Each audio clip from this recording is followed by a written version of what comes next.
Hello mga ka-followers, samahan niyo nga kami, pupunta kami sa ospital. Sa Karuhatan Ospital nga lang pala kami pupunta. At dahil magpa-schedule kami sa repeat nipple screening ni Princess. I-timelapse na nga natin to dahil napakahaba pa kung ito hindi natin bibilisan.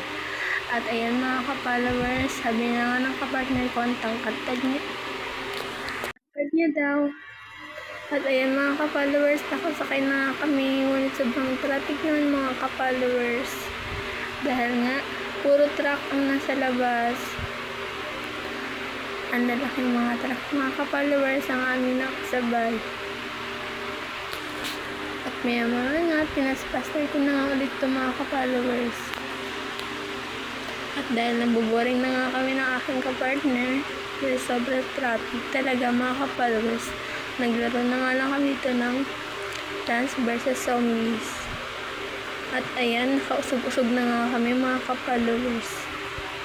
At maya din mga ka-followers, tignan nyo naman tong daanan dito sa Maysan.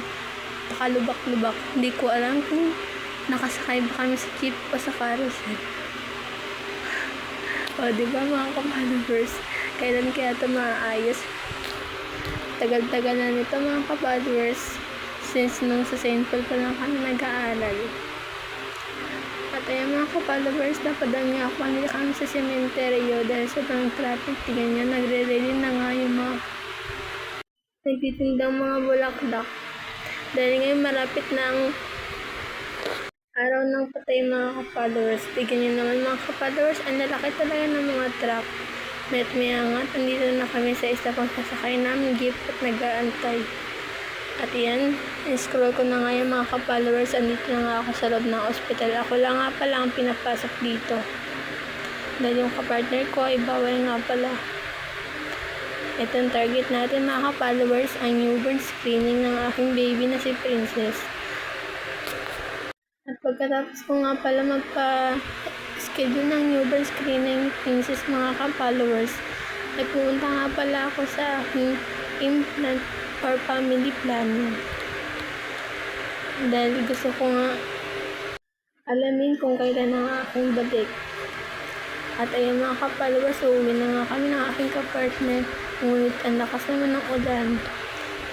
At habang naglalakad kayo mga ka-followers, maya nga ay may nakita akong hiring dito mga ka-followers. Kahit nga pala na ulan mga ka-followers or naambon, naglakad pa rin kami mga ka-followers. At na nga yung sinasabi ko mga ka-followers na hiring.